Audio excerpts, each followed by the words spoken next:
Здраво, јас сум Дафина Маловска, имам 42 години и живеам во Англија веќе 16 години. Тука дојдов во 2005-та, сакав само да го унапредам англискиот јазик, но после една година одлучив да студирам, завршив мастер дегри тука и почнав да работам.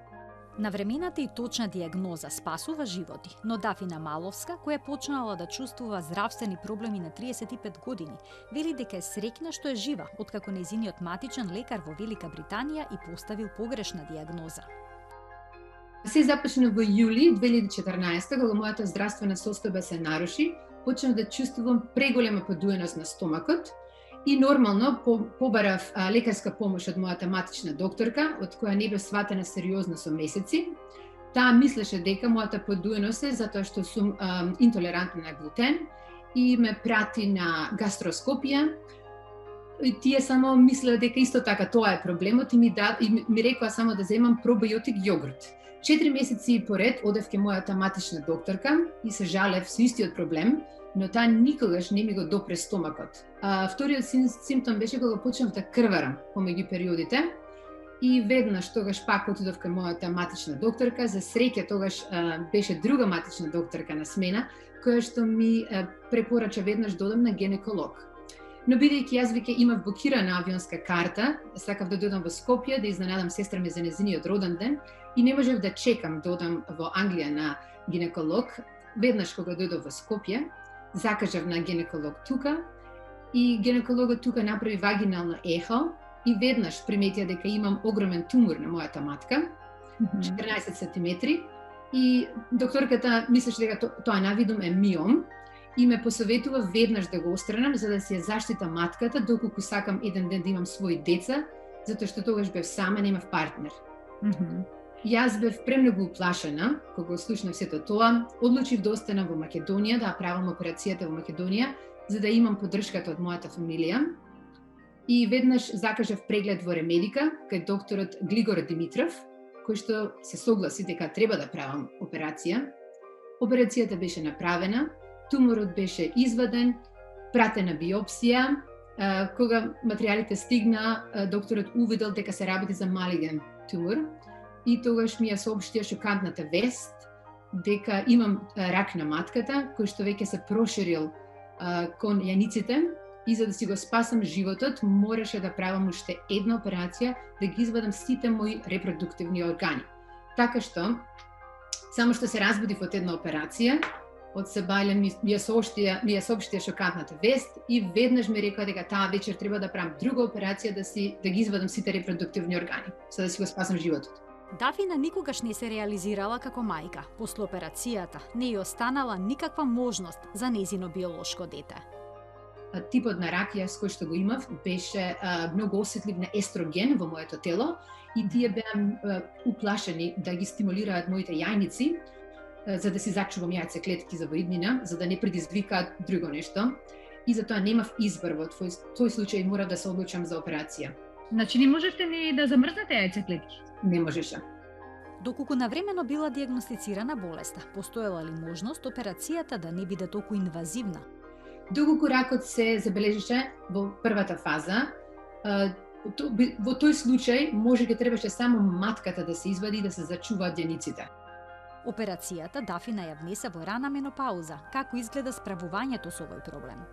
Веднаш влегов во предвремена менопауза.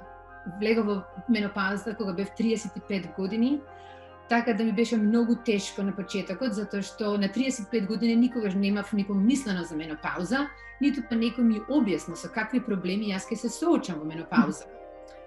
Како, например, премногу потење, постојано потење, се будев навечер од преголема топлина во моето тело, коските почнаа да опаѓаат, затоа што не ми е дозволено мене да земам хормонска терапија, затоа што, како што кажав порано, типот на рак кој што јас го имав беше поврзан со премногу естроген во моето тело и затоа не ми е дозволено да земам никаква хормонска терапија.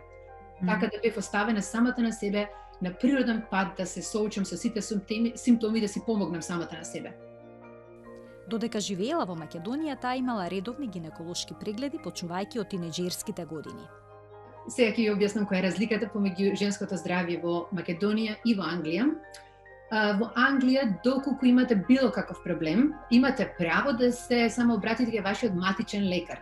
Доколку вашиот матичен лекар заклучи дека вие имате некаков сериозен проблем и тие тоа го заклучуваат, не прават многу проверки, тестови, доколку вие некако со вашите симптоми го убедите дека за нешто сериозно станува збор, и ако тој одлучи дека стварно ви имате проблем, тогаш ќе ве препрати на специјалист. За да видите вие специјалист, треба да добиете покана. За да добиете таа покана се потребни 2 до 3 недели. Многу е комплицирано, бавно е, бесплатно е, како во Македонија што можете да отидете бесплатно, но сепак кога се работи за рак, јас се губим многу време. Дафина започна интернет петиција за промена на законските регулативи во здравствениот систем кои се однесуваат на женското здравје. Во Англија никоја жена нема никакво право на годишен редовен гинеколошки преглед, како што е случајот во Македонија. И јас сватив, после моето искуство, сватив дека ова не е во ред. И во Англија само е дозволено жените да имаат, да прават пап тест. Тој пап тест се прави на 3 години и го прави, папот го зима медицинска сестра, не гинеколога, затоа што тие не гледаат гинеколог, само ако имаат сериозен, многу сериозен проблем. Петицијата досега има собрано 40.000 потписи. Потребни се 100.000 потписи за да се разговара во парламентот. Сите луѓе од целиот свет може да потпишат оваа петиција. Петицијата Check Me Up ја започна 4 години по операцијата. Чекав 4 години затоа што пред се првата година требаше самата себе да се средам, збунета после се тоа што ми се случи на мене, и ми требаше сила. И дознав дека доколку не си државјанин на земјата, не смееш не можеш да почнеш петиција. Кога Маловска е стартувала петицијата, вели дека не била свесна дека членовите на англискиот парламент ќе го слушнат нејзиниот глас и ќе ја дадат поддршка. Петицијата досега е поддржана од 3 парламентарци и од Сдруженијето за женско здравје во парламентот. Медиумите во Велика Британија пројавија голем интерес за нејзиниот случај. Со медиумска поддршка можно да се издействуваат промени, смета таа. Бев на BBC радио. Исто така петицијата беше објавена во 3 национални весници, што помогна да се соберат повеќе потписи, но како и да е, се уште треба да се работи на подигање на свеста кај жените зашто женското здравје е битно. Што би им порачала на жените во Македонија кога станува збор за женското здравје? Би им препорачала на сите жени во Македонија да никако не ги пропуштаат редовните гинеколошки прегледи, затоа што вие имате огромна привилегија да посетите гинеколог кога и да посакате. Мене целиот мој живот ми се смени заради тој пропуст. Гинеколошките прегледи може да ви го спасат животот. Петицијата можете да ја најдете на вебсајтот change.org под хаштагот Check Me Up. Вашиот потпис може да спаси многу животи.